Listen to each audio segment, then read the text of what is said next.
All right, everybody. Hello. I have Heather Koleszar here, who is our new K-12 digital learning specialist, who's going to help me with a little overview of STEM night. STEM night, but STEM week. In the past, we've had an in-person STEM event on Main Street, and this year we've kind of had to modify it quite a bit to kind of accommodate learners at home, learners in school.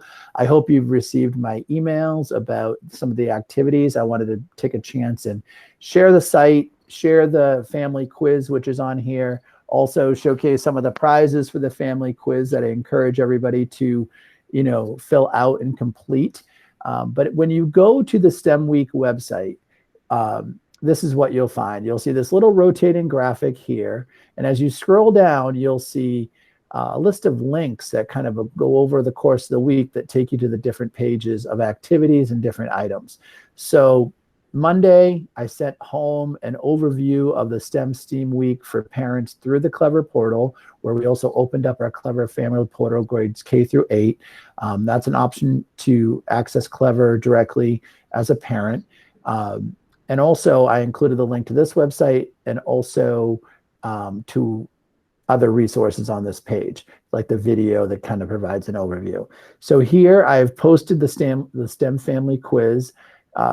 What you'll notice is also on the Monday page, which I'll click to real quickly, I've posted a video kind of that overviews the quiz. Do complete the quiz as a family. It has some, challenging questions, might be challenging for younger people that maybe dad or mom can answer. And then there's some questions maybe you can pick your kids' brains with to answer. And make sure you include a student email if that's available, and definitely a parent email, and also the age of the student and the school that they attend. It's all in the form. And one of the final questions asks you to go to this site, and it actually asks you about a couple of resources that are shared here that help you get the correct answer. So we're hoping to get as many correct answers as possible so that we could leave some prizes at the schools for some students here in North Reading. Definitely visit the bit.ly 2020 STEM quiz to start that. We're kicking that off today. And also on the Monday page, I have an elementary STEAM lesson overview, which is some of the lessons happening at the elementary, which Heather will be talking about in a moment.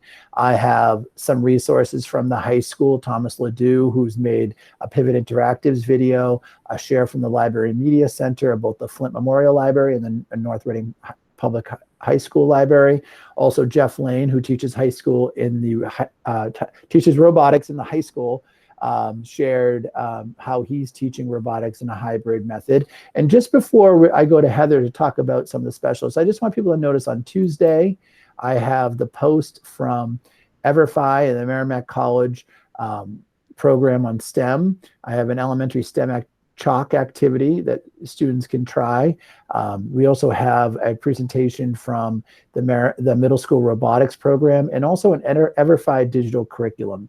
So as you can see, these links right here, and I'll link these below as well, will take you directly to those videos, and you'll be able to kind of check out what these items are all about. EverFi is some digital curriculum. Merrimack College talks about its STEM program and resources for teachers and also parents to connect students with STEM.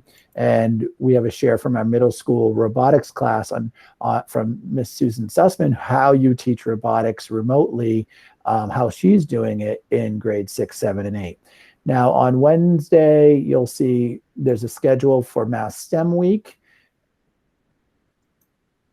There is, if you go to this page, you'll see a Mass STEM Week schedule. You'll see a STEM-infused lesson overview for our middle school computer science, which is being taught this year by James Scroy and James Burke. And also we'll be getting some videos from the FIRST robotics teams in North Reading, who have always been a great part of our STEM Week, STEM Night activities. We're encouraging them to share some resources to kind of get connected with FIRST robotics in North Reading. On Thursday, not only do we add some more STEM family activities, but we also have some resource shared from Microsoft. So Wednesday, tomorrow, we're doing a call with Microsoft, and we'll be providing even more information about resources from Microsoft to support STEM in the classroom. So we'll be doing a live stream related to that as well. And on Friday, we'll be doing a big recap of not only the STEM family quiz and the winners, but also some highlights from our STEAM-infused lessons that not only Heather will be talking about, but that happened at the middle school.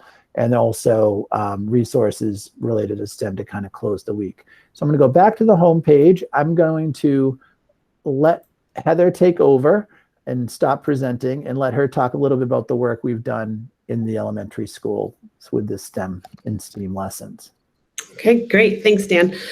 So my name is Heather Koleszar. I'm a new hire here at North Reading. And for the past 6 years, I've been running a makerspace and teaching K-8 STEAM. So I was really excited that STEM Week was starting and that I could take some of the things that I've done with students in the past and apply them here to North Reading. So what we really wanted to focus on this week were all of the letters in STEM. So I'm going to share a couple of tabs with you today. So STEM is obviously science, technology, engineering, and math, and sometimes even it'll be STEAM, which also incorporates the arts.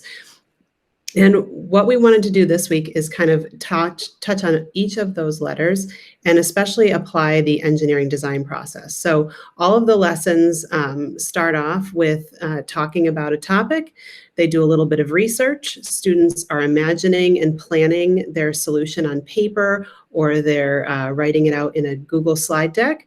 Then they're going to be creating a prototype, just building, and then testing, making sure that it works, or if it needs to be improved upon, that they're doing that. And then they will also be sharing their results through different avenues, whether it is Seesaw or Flipgrid or Google Slides. So I'm going to go back here, and I'm going to walk you through K through 5, the different lessons that we have. So for kindergarten, we're starting out very simple because they've only been in school a couple of weeks.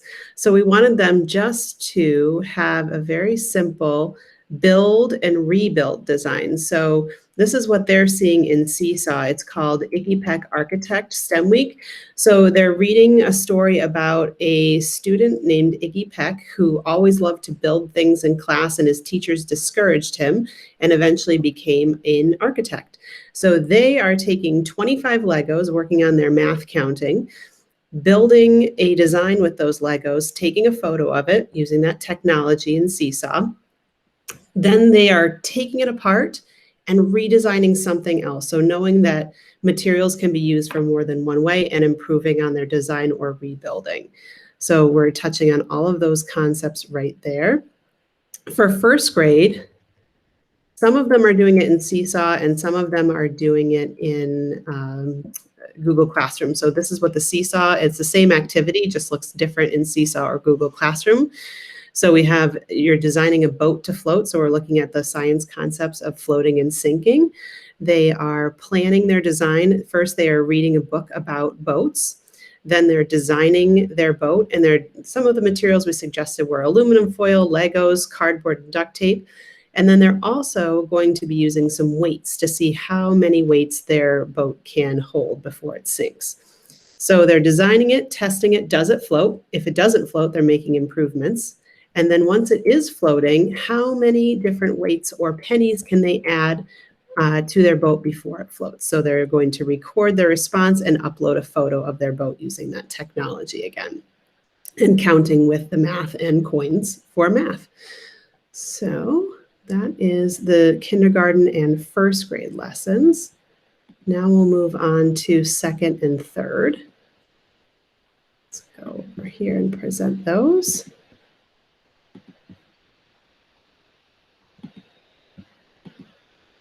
So grades 2 and 3 is a engineering design challenge based on the kind of futuristic fairy tale of the classic story Humpty Dumpty. The book is called After the Fall. So they're listening to that story in class, and then they're learning about towers. So they read the story together, then they're watching a video on the top 10 most amazing towers in the world and thinking about designing a tall tower for their Humpty Dumpty. We're giving them a plastic egg, or they can use a plastic egg or even a real egg at home if they would like to. So they're talking about, they're making observations of towers. What are some pros and cons of these designs? We're looking at other designs. And they have a design challenge to be completed in school. So they're going to build a tower to support their egg and upload their photo to their Seesaw account. And the question is, how can you and your family build the tallest tower for Humpty Dumpty to sit on while preventing him from falling?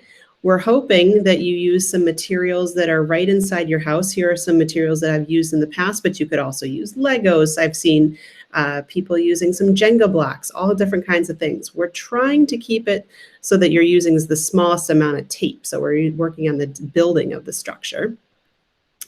And we were saying that we were hoping it would be held aloft at least 20 centimeters. And how, if they're not ready to measure 20 centimeters or you don't have a ruler at home, if you lift up the lid of your Chromebook, that's about 20 centimeters, and everybody has one of those now. So that's something that everybody can compare to. And at the end, I listed some of the science. This is the next generation science standards that go along with this activity, as well as the engineering design standards as part of the national or the NGSS standards. We have some Common Core math practices that are also part of this activity, some measurement and data. So we're touching on each of those STEM areas. Then I'm going to present, we'll move on to the 4th and 5th grade lesson.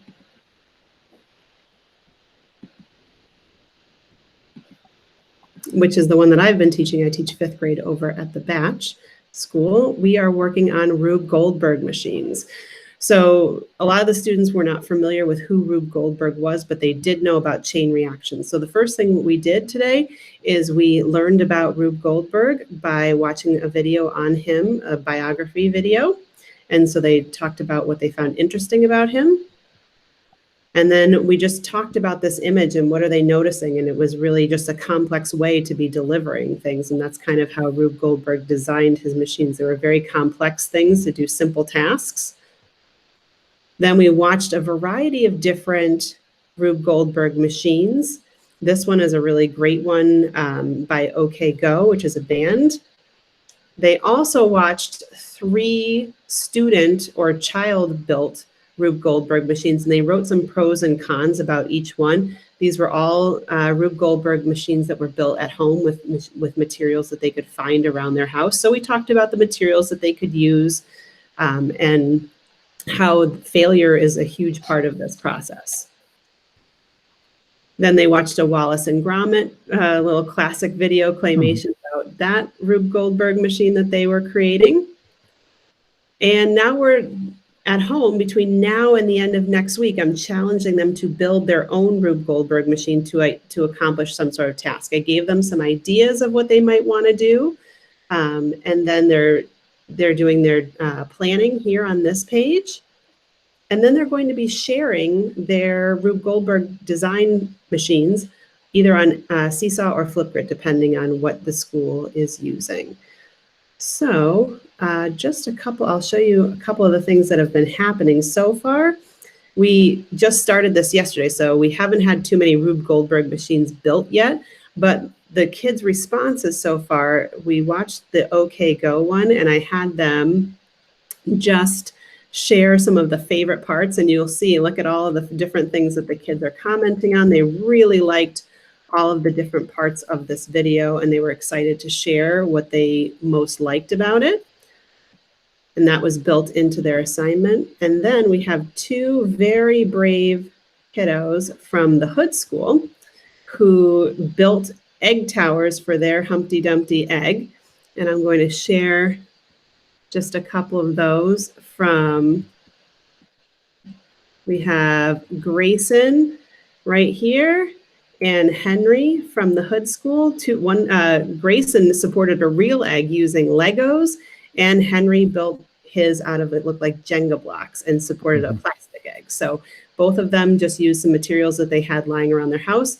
And when you watch the videos, which the kids have access to watch, you'll see that the kids talk about their measuring and how they redesign their builds.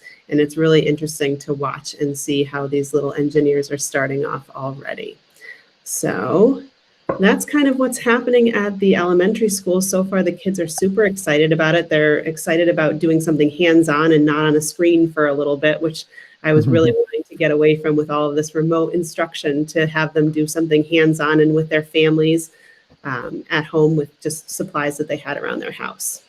No, that's great. And I think it's a nice departure for us because we've, our STEM night, we invite a lot of people to come and be hands-on, but now it's nice to see us be able to do something during the school day that also can go home or be done at home and be connected, so that parents, can see that these are some concepts that we care about, and we also recognize that it's hands-on, and it takes another level than just being attached to a screen sometimes to kind of understand the concept of experimenting and trial and error and problem solving. There's a lot of great stuff in all those lessons. So thank you, Heather, for working with the specialist and helping us kind of get these elements into this theme week this week.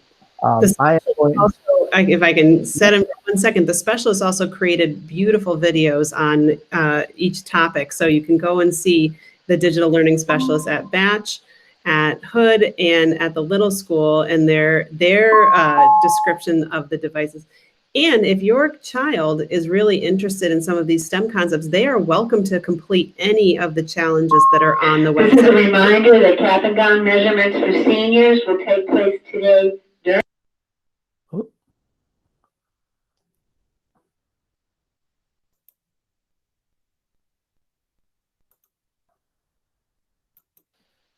Sorry about that. We had a lot of announcements in the office here. I want to show where I have those videos, and I'll be tweeting those videos out. Today I've started tweeting a couple of them out with the link to the website and the link to the video. If you go to the website and you go to the Monday, under Monday, you'll see under the first, under the tab that goes to the Welcome Week video. This is the Welcome Week video. You'll see that there's a Batch Elder video. You'll see a Hood School video, and you'll see a Little School video. So I encourage people to check those videos out. These are made by the specialists talking about the projects at their particular schools. So yeah, thank you, Heather.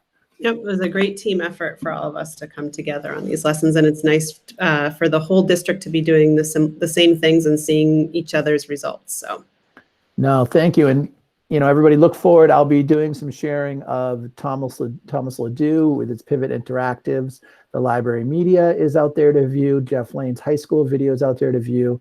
And we'll have something new every single day. And definitely try to, have your student work with you on the STEM family quiz. You can definitely get all the highlights for that on the Monday tab of the website. Just remember, put all the proper information in there. If you want to see any of the overviews of the lessons that Heather just spoke about, you'll see that here. And thank you all for, checking out our video today. And we hope to keep connecting with you over the course of the week. Thanks, Heather. Thank you.